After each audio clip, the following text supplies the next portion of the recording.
प्रिय दर्शकों नमस्कार। आप सभी का मेरे चैनल के ऊपर एक बार पुनः स्वागत एवं अभिनंदन है।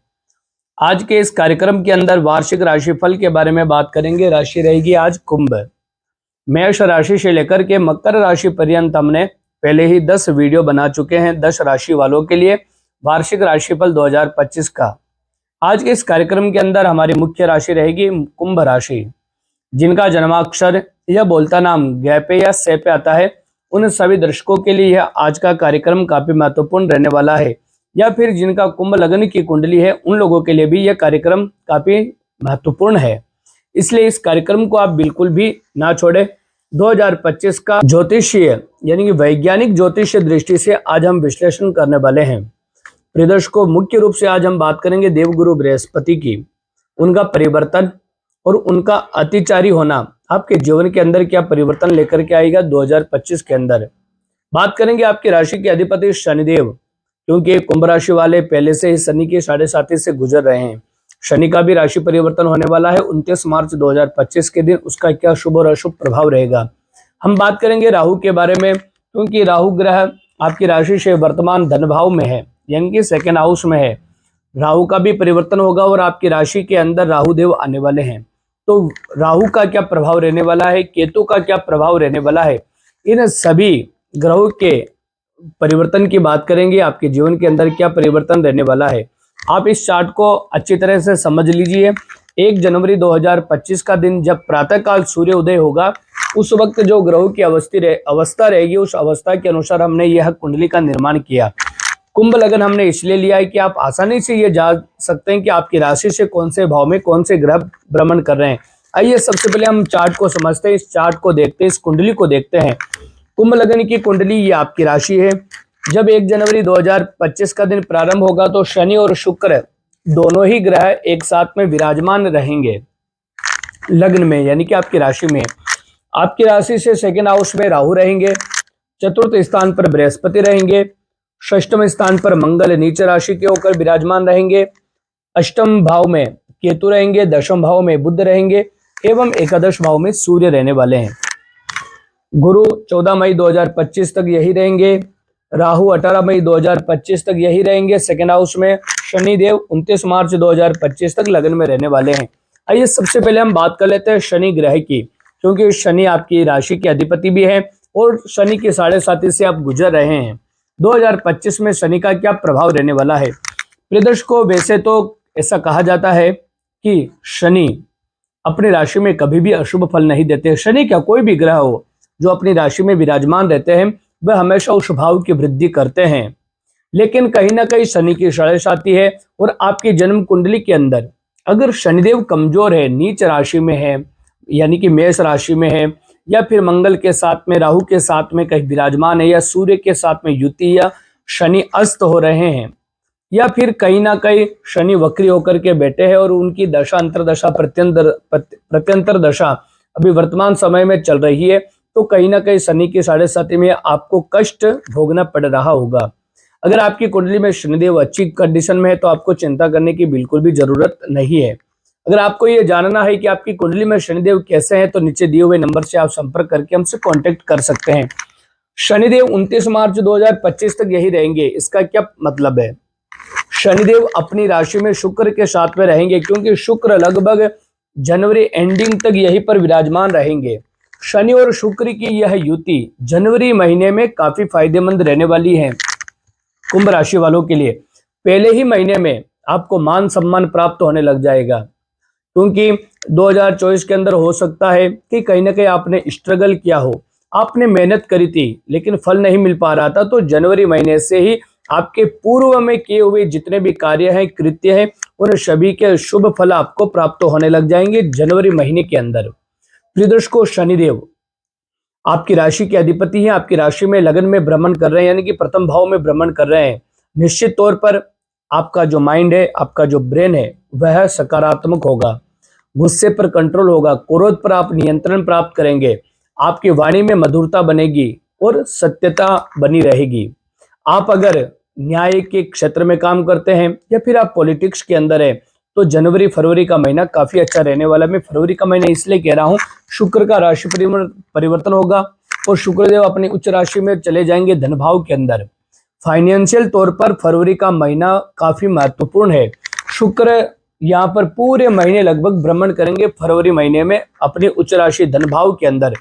लग्नस्थ शनि का होना शश नामक राजयोग बनाएगा और शुक्र का अपनी उच्च राशि में होकर के धन भाव के अंदर होना यह निश्चित तौर पर धनकोष की वृद्धि करने वाले रहेंगे। फाइनेंशियल कंडीशन में चार चांद लगाने वाले होंगे। प्रिय दर्शकों, शनि और शुक्र जनवरी और फरवरी 2 महीने यह आप लोगों के लिए काफी महत्वपूर्ण रहने वाले हैं। शनि और शुक्र की कृपा जिन व्यक्तियों के ऊपर हो जाती है, फिर कोई ग्रह कृपा करे या ना करे, चाहे दूसरे ग्रह कितने भी शुभ या अशुभ हो, उससे कोई फर्क नहीं पड़ता है। क्योंकि शनि क्या है? शनि दुख है। शनि क्या है? न्याय है।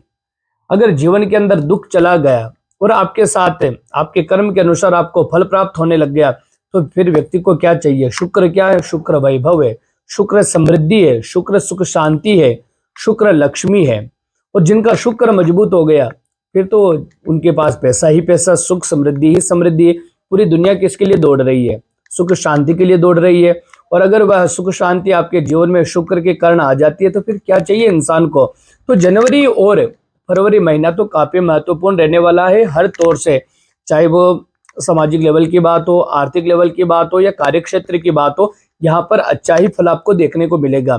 फिर 29 मार्च 2025 के दिन रात्रि में 11:14 पर शुक्र शनिदेव अपनी राशि को छोड़कर के अपनी अगली राशि यानी कि मीन राशि में आ जाएंगे। तो उसका क्या फल रहने वाला है?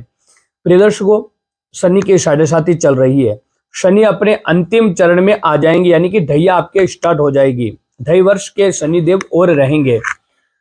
शनिदेव जब सेकेंड हाउस में आएंगे तो निश्चित तौर पर आपकी राशि के स्वामी शनि होने के कारण, धन भाव में जाने के कारण यह धन में वृद्धि लगातार करते रहेंगे। शनि यहाँ पर रहेंगे तो अपनी तृतीय दृष्टि से चतुर्थ भाव को देखेंगे, यानी कि शुक्र के घर को देखेंगे। शुक्र के घर को देखने का मतलब क्या है? अप्रैल के महीने में, मार्च और अप्रैल का महीना आपकी प्रॉपर्टी को खरीदने के लिए सबसे महत्वपूर्ण समय रहेगा। शुक्र की भी कृपा रहेगी और शनि की भी कृपा रहेगी तृतीय दृष्टि से। चतुर्थ भाव आपका मजबूत बनेगा, माता के सुख में वृद्धि होगी, आपके स्वास्थ्य में वृद्धि होगी, स्वास्थ्य आपका ठीक रहेगा, एवं वाहन के भी योग बनेंगे, प्रॉपर्टी के भी योग आपके अप्रैल महीने के अंदर बनने वाले हैं। जनवरी अच्छा गया, फरवरी भी काफी अच्छा जाएगा। शनि और शुक्र की कृपा से अप्रैल महीना भी आपका काफी महत्वपूर्ण जाने वाला है। किसी भी प्रकार की चिंता करने की आवश्यकता नहीं है। ऑल ओवर अगर हम बात करें, शनि का राशि परिवर्तन आपके लिए अच्छा रहने वाला है। लेकिन एक बात का आप हमेशा ध्यान रखिएगा, क्योंकि आपकी राशि के अधिपति शनि रहेंगे। जब सेकेंड हाउस में आ जाएंगे तो शनिदेव आपके द्वादश भाव के स्वामी और लग्न के अधिपति होकर के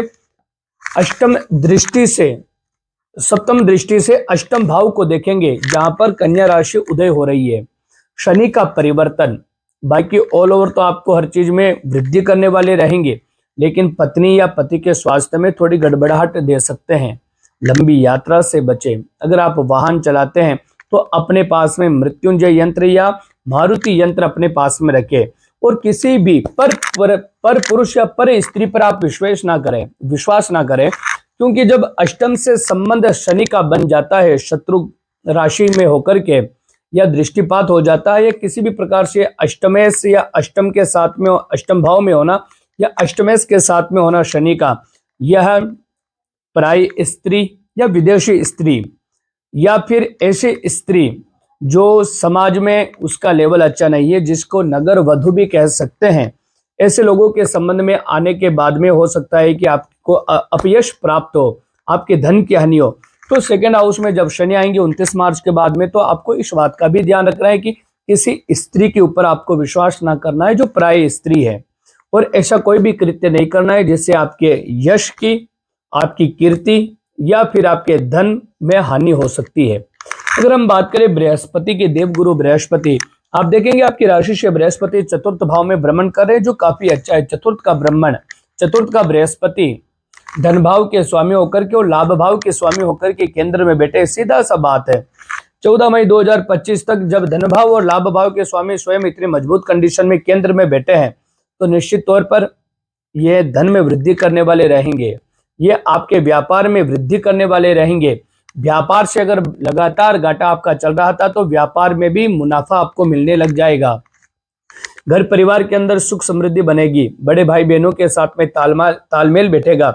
माता पिता के साथ में संबंधों में मधुरता बनेगी। बृहस्पति की कृपा से आपके परिवार के जन आपको चाहने लगेंगे। आपके परिवार के अंदर आपकी महत्वपूर्ण भूमिका बनी रहेगी।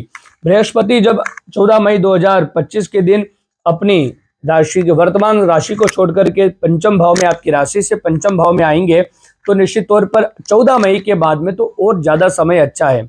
इसलिए अच्छा है क्योंकि इंसान को क्या चाहिए, उसका प्रेम चाहिए।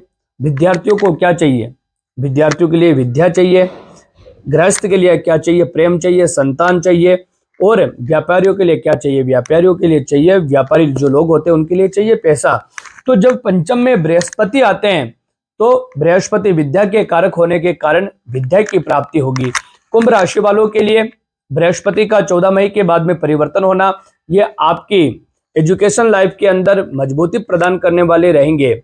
एजुकेशन जो, क्योंकि हो सकता है कि अभी तक इतना आपको लाभ प्राप्त ना हो पाए 14 मई 2025 से पहले, लेकिन बृहस्पति का आना यह निश्चित तौर पर आपके जो भ्रम बने हुए थे या पढ़ाई में मन नहीं लग रहा था, बराबर पढ़ाई कर रहे थे लेकिन रिजल्ट आपको उसके अनुकूल नहीं मिल पा रहे थे, बार बार आप चाहे गवर्नमेंट जॉब की तैयारी कर रहे हो या चाहे प्राइवेट जॉब की तैयारी कर रहे हो, बार बार यह दिक्कत आ रही थी कि भाई हमें असफलता है, क्योंकि आपकी योग्यता आपके अंदर काफी है, टैलेंट आपके अंदर काफी है, सब कुछ होते हुए भी असफलताओं का सामना करना पड़ रहा था। तो बृहस्पति का यह परिवर्तन 14 मई के बाद में सभी निराशाओं को दूर करने वाला रहेगा, असफलताओं को दूर करने वाला रहेगा। विद्यार्थियों के लिए एजुकेशन लाइफ के अंदर या नौकरी के अंदर वृद्धि देने वाले रहेंगे। बृहस्पति यहाँ पर बैठ करके लाभ भाव को देखेंगे, लाभ भाव को सप्तम दृष्टि से देखेंगे। सप्तम दृष्टि से और लाभ भाव के स्वामी स्वयं बृहस्पति है, तो व्यापारियों के लिए धन के योग बनेंगे। और जिनका प्रमोशन नहीं हो रहा, जिनका प्रमोशन रुका हुआ है या नौकरी के अंदर पैसे में इंक्रीमेंट नहीं मिल पा रहा था, वह भी यहाँ पर बृहस्पति के राशि परिवर्तन से आपको देखने के लिए मिलेगा कि बृहस्पति के परिवर्तन से ही 14 मई के बाद से ही आपकी सैलरी बढ़ने लग जाएगी। व्यापार से जुड़े हैं तो व्यापार में आपको इजाफा होने लग जाएगा। बृहस्पति यहाँ बैठेंगे तो पर्सनल लाइफ भी आपकी मजबूत होगी, क्योंकि पंचम भाव से ही प्रेम देखा जाता है। यहाँ पर 14 मई के बाद में यहाँ पर साफ साफ क्लियर दिख रहा है कि आप अपने पार्टनर के साथ में काफी ज्यादा खुश रहेंगे। आपके पार्टनर के आपके बीच में किसी भी प्रकार का मनमुटाव है तो वह दूर हो जाएगा। और जो लव मैरिज करना चाहते हैं, अपने मनपसंद की शादी करना चाहते हैं, तो 14 मई के बाद में उसके भी पूरे चांस बने हुए हैं। प्रिय दर्शकों, बृहस्पति यहाँ बैठकर के अपनी पंचम दृष्टि से नवम भाव को देखेंगे। जब बृहस्पति त्रिकोण में होकर के त्रिकोण को देखेंगे, क्योंकि पांचवा और नववा भाव दोनों ही भाव त्रिकोण कहलाते हैं, और कोई भी ग्रह जब त्रिकोण में होकर के त्रिकोण से संबंध बना लेता है तो निश्चित तौर पर यह लक्ष्मी कारक योग बनता है। जब बृहस्पति त्रिकोण में दृष्टिपात करेंगे 14 मई के बाद में, तो निश्चित तौर पर यह क्लियर बात है, यह साफ क्लियर है कि यहाँ पर सबसे ज्यादा आपको फायदा होगा लक्ष्मी को लेकर के, फाइनेंस को लेकर के। 14 मई 2025 के बाद में लगातार लक्ष्मी जी की कृपा आपके ऊपर अनवरत बनी रहेगी। लगातार कंटिन्यू पैसा ही पैसा आपको प्राप्त होने लग जाएगा। पैसा प्राप्त होगा तो विवेक से भी आपको काम में लेना है, क्योंकि अक्टूबर के एंडिंग से लेकर के 5 दिसंबर तक बृहस्पति का भी परिवर्तन होगा और बृहस्पति आपकी राशि से षष्ठम स्थान पर आ जाएंगे। अक्टूबर एंडिंग से लेकर के 5 दिसंबर 2025 तक आपको थोड़ा सा इतना सा ध्यान रखना है कि आपके पास पैसा आ जाए तो आपको गुरूर नहीं करना है, क्योंकि आपके शत्रु भी बन जाएंगे। और जब बृहस्पति शत्रु भाव में रहेंगे, वैसे उच्च राशि में होकर के रहेंगे, कोई ज्यादा दिक्कत वाली बात नहीं है, शत्रुअंता भी योग बनते हैं, लेकिन फिर भी आपको सावधानी यह रखनी है कि आप अपने भेद, पैसे कमाने के भेद या अपनी सैलरी हो, आपके धन कोष, क्योंकि शास्त्रों में ऐसा कहा गया है कि किसी को अपनी आयु नहीं बतानी चाहिए, किसी को यह भी नहीं बताना चाहिए कि आप कितना पैसा कमाते हैं। तो जब बृहस्पति अक्टूबर, नवंबर, दिसंबर के कुछ दिन के लिए यहाँ पर आएंगे, षष्ठम स्थान पर आएंगे, तो इस वक्त आपको अपने गुप्त शत्रुओं से सावधानी रखनी है।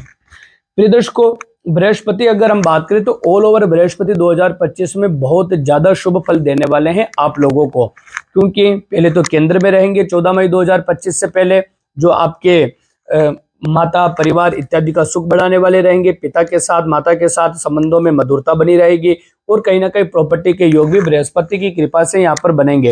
14 मई के बाद में जब बृहस्पति मिथुन राशि में यानी कि आपकी राशि से पंचम भाव में आ जाएंगे, पंचम का बृहस्पति तो और ज्यादा अच्छा रहता है, तो यहाँ पर भी आपके चाहे वो पर्सनल लाइफ की बात हो, प्रोफेशनल लाइफ की बात हो, तो उसमें बृहस्पति आपके सहायक बनेंगे। ऑल ओवर बृहस्पति आपके लिए 2025 में काफी ज्यादा शुभ परिणाम देने वाले हैं। अगर हम बात करें अगले ग्रह की, जो महत्वपूर्ण ग्रह वो राहु का भी परिवर्तन होगा 2025 के अंदर। राहु 18 मई 2025 को कुंभ राशि में आएंगे, मीन राशि का त्याग करके अपने पीछे वाली कुंभ राशि में आएंगे। राहु जब तक यहाँ रहेंगे, आपकी राशि से धन भाव में रहेंगे, तब तक किसी न किसी प्रकार की चिंता बनी रहेगी। धन भाव का राहु अच्छा नहीं माना जाता है, वो भी बृहस्पति के घर का। राहु के साथ में शनिदेव आ जाएंगे 29 मार्च 2025 से लेकर के 18 मई 2025 तक। शनि का तो मैंने अच्छा फल बताया, यहाँ आ जाएंगे तो शनि अच्छा फल देंगे, लेकिन राहु का साथ में होना 29 मार्च 2025 से 18 मई 2025 तक कहीं ना कहीं ये जो टाइम पीरियड रहेगा, यहाँ पर शनिदेव भी खुल करके अच्छा फल नहीं दे पाएंगे, अपितु जो शनि के जो गुण है, शनि जो करने वाले हैं, कहीं ना कहीं उसमें विलंबता आपको दिखाई देगी। इसलिए हताश बिल्कुल मत होइएगा। 29 मार्च 2025 से लेकर के 18 मई 2025 तक जैसा समय आपका चल जाए, शांति पूर्वक धैर्य पूर्वक उस समय को आपको निकालना ही निकालना है। आप अपनी वाणी पर भी थोड़ा कंट्रोल रखिएगा, क्योंकि इस टाइम पर आपको क्रोध जल्दी आएगा। 18 मई के बाद में जब राहु आपकी राशि में आ जाएंगे, राहु का भ्रमण होगा, तो निश्चित तौर पर राहु जब आपकी राशि में आएंगे, कुंभ राशि में, तो आपकी कुंभ राशि है, इसलिए मैं जोर लगा करके कह रहा हूं कि जब कुंभ राशि में राहु आ जाएंगे, तो राहु देव आपके लिए अनुकूल बनेंगे। राहु की कृपा से ऐसे कार्य जो आपने कभी किए ही नहीं थे, ऐसे कार्य जो करने से आप डर रहे थे, शुभ कार्य, ऐसा डिसीजन जो लेने से आप डर रहे थे, व्हील पावर आपका कमजोर था, लेकिन राहु का आपकी राशि में आना, आपके अंदर एक जज्बा उत्पन्न होगा, एक जज्बात उत्पन्न होगा और एक कुछ करने की आप ठानेंगे। और राहु के परिवर्तन से 18 मई 2025 के बाद में आप ऐसे कार्य कर लेंगे जिसकी अपेक्षा आपने स्वयं ने भी नहीं करी थी कि मैं इतना बड़ा भी कार्य कर सकता हूं या मैं ऐसा भी कार्य कर सकता हूं। तो 18 मई के बाद में राहु का आपके राशि में आना काफी अत्यंत शुभदायक यहाँ पर दिखाई दे रहा है। प्रिय दर्शकों, जब राहु का परिवर्तन होगा तो केतु का भी परिवर्तन होगा। तो केतु का परिवर्तन होगा तो केतु आ जाएंगे अपने पीछे वाली राशि में, यानी कि आपके मैरिज हाउस में। राहु लग्न में बैठे हुए हैं और मैरिज हाउस में बैठे हुए हैं केतु। राहु की भी दृष्टि यहाँ पर सप्तम भाव पर पड़ रही है। यह निश्चित तौर पर 18 मई के बाद में आपकी मैरिज लाइफ के अंदर लेकर के कुछ ना कुछ गड़बड़ हो सकती है। गड़बड़ का मतलब क्या होता है? या तो पति पत्नी की अगर तलाक की बात चल रही है तो 18 मई के बाद में तलाक हो जाना, या फिर छोटी मोटी बातों पर मनमुटाव रहता है। तो आप कितनी ही कोशिश कर रहे थे, अभी 18 मई तक तो सब कुछ ठीक चल रहा है, छोटी मोटी बातों को भी आप लोग इग्नोर कर रहे थे, लेकिन 18 मई के बाद में ऐसा नहीं आएगा। आप स्वयं यानी कि राहु आपके माइंड में भ्रमण कर रहे हैं, पत्नी के माइंड में केतु भ्रमण कर रहे हैं, दोनों ही अपने ईगो को लेकर के बैठेंगे, दोनों ही ये नहीं चाहेंगे कि पहले मैं झुकूं। तो यहाँ पर कहीं ना कहीं ये जो है समानता है राहु और केतु की, इसके कारण हो सकता है कि ग्रस्त जीवन के अंदर उपद्रव उत्पन्न हो सकता है, जिसका दुष्परिणाम भी आपको भोगना पड़ सकता है अगर ऐसी स्थिति बनती है। वैसे ही आपकी अगर कुंडली के अंदर केतु सप्तम भाव में है या राहु सप्तम भाव में है, तो उन लोगों के लिए विशेष रूप से यह ध्यान रखना है 18 मई 2025 के बाद वाला समय, इस समय के अंदर पति पत्नी के बीच में झगड़े ग्रह कलेश की स्थिति बन सकती है। तो ऐसी कंडीशन के अंदर आप राहु केतु का उपाय नितांत रूप से आवश्यक करें। अगर आपको ये नहीं पता कि राहु केतु आपकी कुंडली के अंदर कौन से भाव में बैठे हैं या सप्तम भाव में शुभ है या अशुभ है, तो नीचे दिए हुए नंबर से संपर्क करके आप यह भी जान सकते हैं कि राहु केतु की आपकी कुंडली के अंदर क्या पोजीशन है। प्रिय दर्शकों, ये रहा कुंभ राशि का राशिफल 2025 का। कैसे जाने वाला है इसका हमने विश्लेषण किया। अगर आप ये जानना चाहते हैं कि संपूर्ण कुंडली का विश्लेषण अगर आप करवाना चाहते हैं, तो नीचे दिए हुए नंबर से संपर्क करके आप सीधे मेरे से बात कर सकते हैं। ये जान सकते हैं कि आपकी कुंडली में कौन से राजयोग है, कौन से ऐसे योग है जिसके कारण आपकी जिंदगी, आपकी लाइफ है अभी तक स्टेबल नहीं बन पाई है, या कौन सा स्टोन आपको धारण करना है। ये सभी जानकारी आप मेरे से प्राप्त कर सकते हैं। जाते जाते एक बार पुनः आप सभी को नमस्कार।